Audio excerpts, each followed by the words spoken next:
Telugu news ఛానల్కు స్వాగతం. తెలంగాణ మెదక్ జిల్లా శివంపేట మండలంలోని రత్నపూర్ గ్రామంలో అంగన్వాడీ కేంద్రంలో ఎలుక పడిన నీటిని తాగడంతో విద్యార్థులు అస్వస్థతకు గురయ్యారు. వెనువెంటనే విషయం తెలుసుకున్న వారు విద్యార్థులను నర్సాపూర్ ప్రభుత్వ ఆసుపత్రిలో చేర్పించారు. వివరాలు తెలియాల్సి ఉంది. ఈ విషయం తెలుసుకున్న మెదక్ జిల్లా బీజేపీ పార్టీ అధ్యక్షులు వాల్దాస్ రాధా మల్లేష్ గౌడ్ వెనువెంటనే ఆసుపత్రిని సందర్శించి విద్యార్థుల ఆరోగ్యంపై పూర్తి వివరణ తీసుకోవడం జరిగింది. విద్యార్థి తల్లిదండ్రులు కూడా ఆయన మాట్లాడారు. అదేవిధంగా హాస్పిటల్ సూపరింటెండెంట్తో మాట్లాడి విద్యార్థుల యొక్క బాగోగులు తెలుసుకోవడం జరిగింది.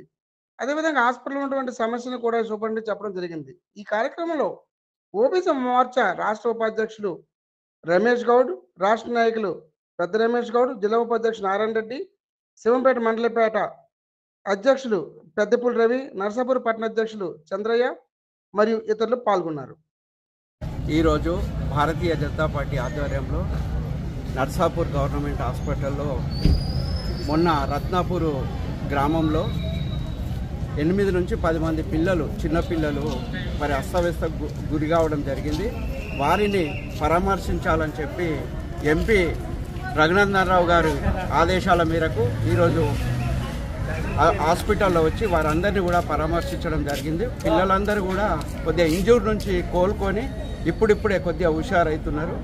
మరి ఇది ఏదైతే అంగన్వాడీ కేంద్రంలో మరి బిందెలో సుందెలక పడి దాన్ని 3 రోజుల వరకు కూడా చూడకపోవడం అనేది చాలా దురదృష్టకరమైన విషయం.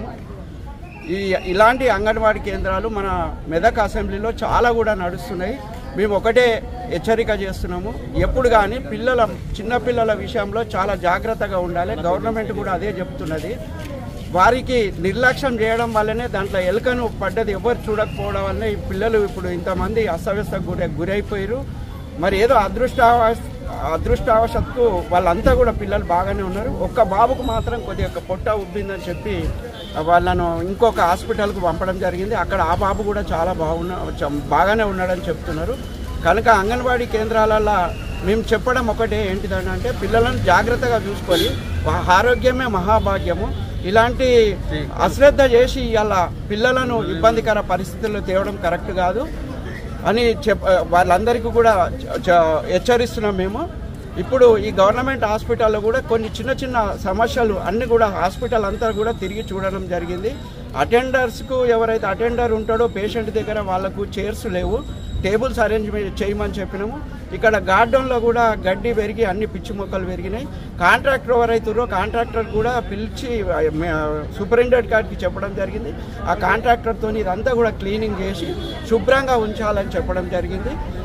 హాస్పిటల్లో మందుల సౌకర్యాలు కూడా ఎప్పుడు కూడా మందులు పేషెంట్కి ఏదైతే మెడిసిన్ అవసరం ఉంటే అవన్నీ కూడా అందుబాటులో ఉంచాలని చెప్పి సూపరింటెండెంట్ గారిని కలిసి వారికి వివరించడం జరిగింది. సూపరింటెండెంట్ గారు కూడా పిల్లలందరూ కూడా కోలుకుంటారు, అందరు కూడా 2 రోజులలో వాళ్ళని ఇంటికి పంపిస్తామని చెప్పడం జరిగింది.